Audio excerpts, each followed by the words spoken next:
you are, I mean, there's so many ways that you are the quintessential, you are the soul of the city and how you go about your business and how you talk about past, present.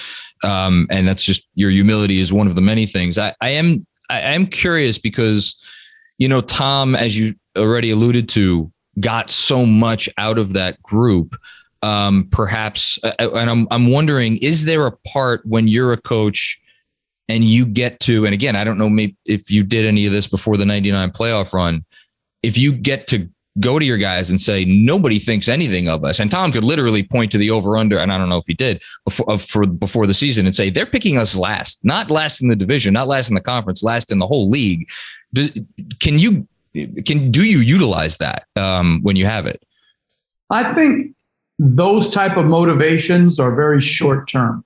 Okay. Before an individual game, I think, if you pick your spots right, you can use something to up the level of intensity for an individual game. But overall, I think what teams become is, number one, their habits. Whatever your habits are, and I think the Knicks had really good habits last year. Defensively, I think they played to their strengths offensively. Like I said, I thought they shot the ball well. Mm-hmm. And then I think the second thing is you have to find self-motivated players. There's not 82 games of Newt Rockne speeches to try to drive and elicit a response. If you need that, you got the wrong guys. Okay. And I think what an undersold part of their success last year was Leon Rose having a long-standing relationship with Tom and allowing Tom to be Tom and coach in the manner in which he's had all this success. You see so many times now where whoever hires the coach in any sport tries to cherry pick and say, yeah, I like these qualities, but I don't like these, and I'm going to try to change this guy. Mm-hmm. And it doesn't work. When you hire somebody, you have to let them work, and you have to let them coach with confidence. Just like we say players have to play with confidence. There are so many management people now that suck the confidence out of coaches. And I think what Leon Rose did brilliantly last year, because I think he has an appreciation for how hard coaching is. Sure.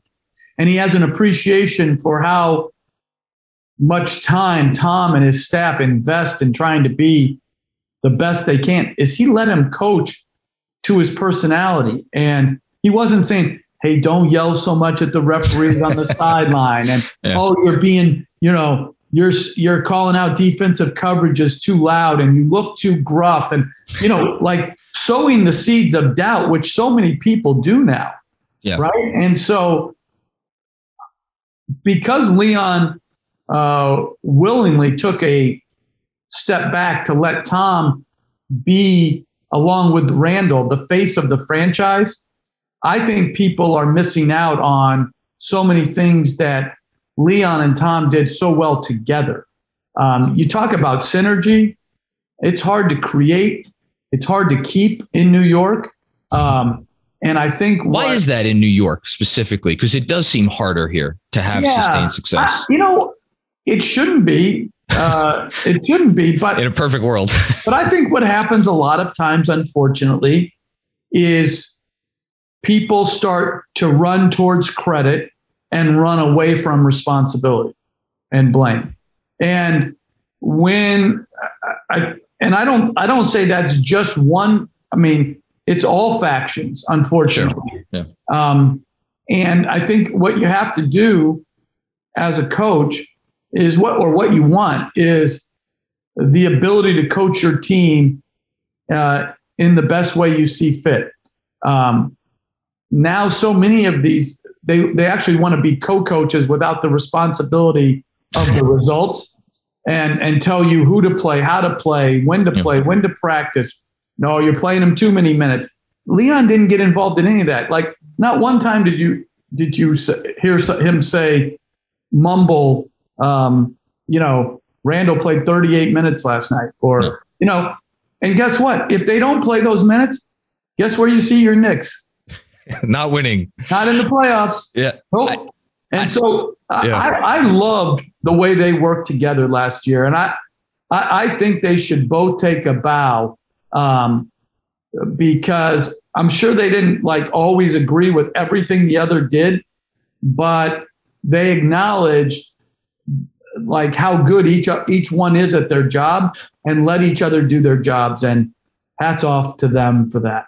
Well, you talk about trust, and I wonder how much of trust is trusting that even though the person is not doing the thing that if it was you'd be doing, being big enough, really, I think is what you're saying, to step back and say, okay, it's not what I would do here, but there's the trust factor, and it's going to go longer than if I step in.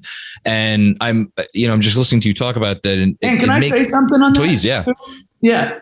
And acknowledging that the other guy is more of an expert than you are in that area. Yes. So, yeah. So Tom studies coaching as much as anyone has ever studied coaching. He's not only a brilliant coach, but he could go through, seriously, if you asked him a Belichickian question about the 60 Celtics, he could give you the history of the league. He's that type of mind. Well, I wonder where he got it from. But. Yeah. And then I think Tom, even though he might I don't have a specific example because, I don't really speak to him about that stuff. I'm sure he had some example that he could say, yeah, I don't agree with either bringing that guy in, letting that guy go, drafting this, whatever it may be, right? Sure, yeah. But acknowledging that's that man's responsibility, and that's what he's been studying since he's took over. And I think the acknowledgement of where your expertise lies and where it doesn't lie is critical in maintaining a harmony and a trust.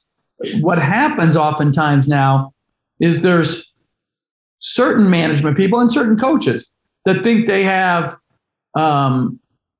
great knowledge on everything, even outside of their,